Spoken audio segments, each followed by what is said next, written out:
Hey friends, this is Taylor with Vanquest, and today we're going to talk about something really fun, fire. Fire kits are ideal for bug out bags, get home bags, or your camping setup, or for an emergency kit. Fire is a core fundamental of survival and can be either a very simple task or ultimately frustrating to try and make if you don't have the proper tools. So putting together a kit that gives you all of the tools and resources you need to make a fire can be a huge relief when the time comes. A fire kit can be as simple as keeping a lighter or a ferro rod in your pocket, but realistically, having redundancy and multiple methods of creating a fire is going to be a crucial part of making an effective fire kit.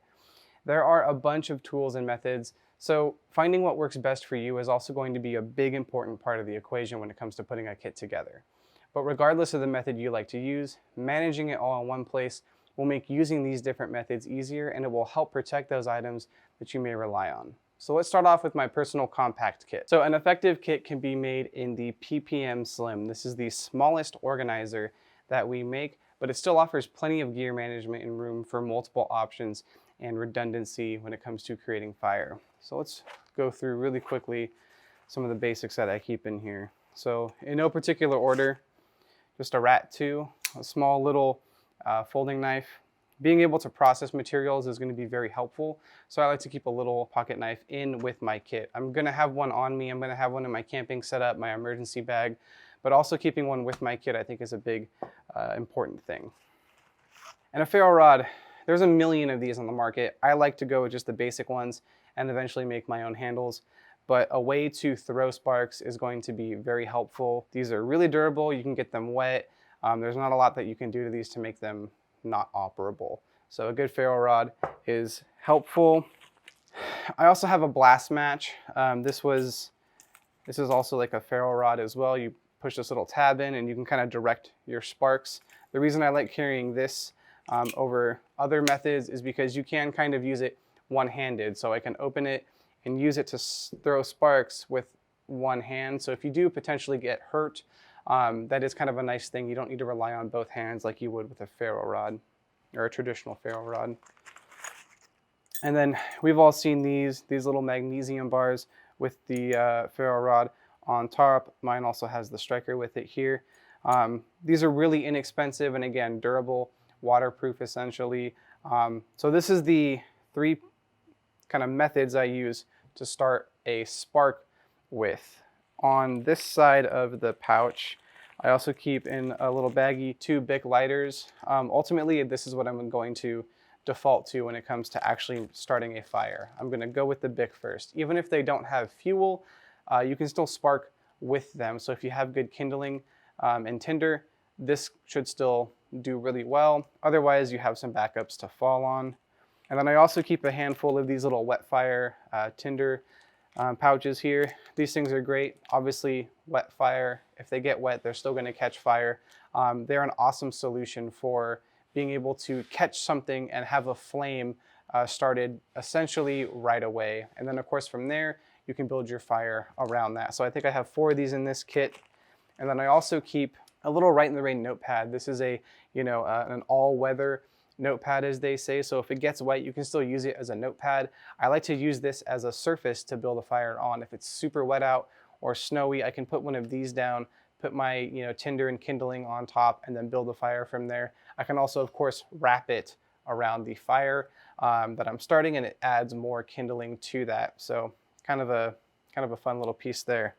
So all in all, this is what constitutes my very compact kit. I still have a lot of redundancy here, so I have multiple ways of sparking, multiple lighters. I do have tinder, but where you are going to have some shortcomings is this is the smallest organizer that we make. So ultimately where I am limited here is the amount of kindling and tinder that I can bring.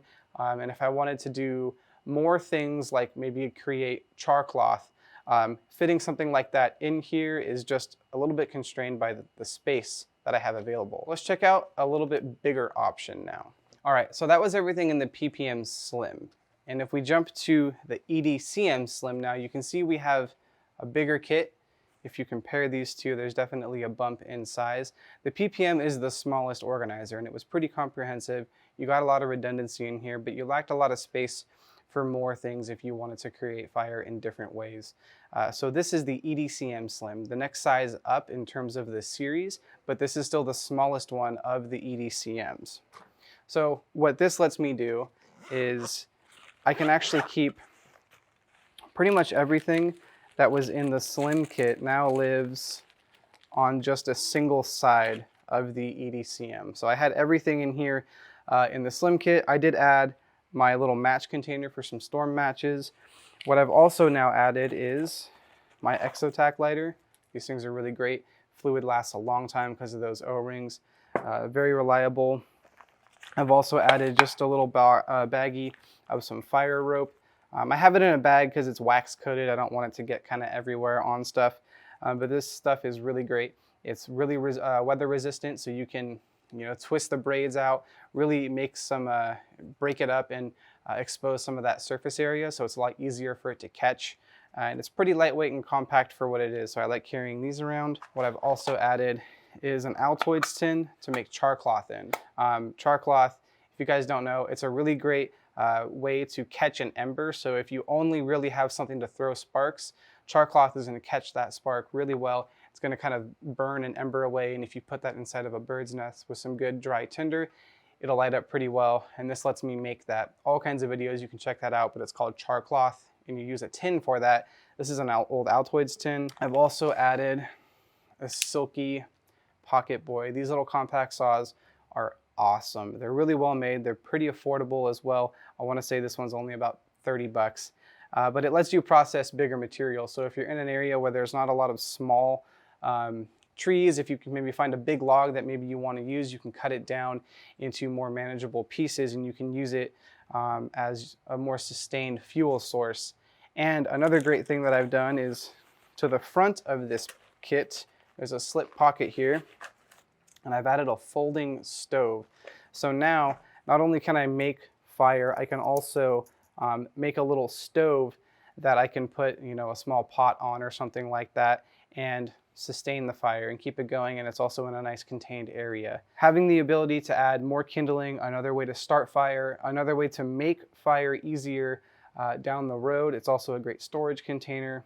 A way to process more materials is a big help. I love being able to do that, and kind of a cooking upgrade is not bad. So really the big thing with this is I still have everything from my compact kit. I still have a lot of redundancy. Now I have even more capability, and there's still room to spare in this. I could add 2, 3, 4 more of these fire ropes, no problem. You could add more lighters. You could add other methods as well. These are the things that I like to use and kind of know how to work with. So that's what I feel comfortable with. And as far as a much more comprehensive kit, EDCM Slim is going to do a really great job. So we know that fire is one of the most important pieces to the survival puzzle. So it makes sense to build out a kit just for fire in case of emergencies, however big or small you decide to make your kit. Since 2011, Vanquest has built the toughest bags and packs for everyday carry to help you stay organized and prepared. Check out vanquest.com for more details. We really appreciate you guys watching, so if you can, like and subscribe, and as always, comment down below if you have any questions. We'll see you next time. Thank you.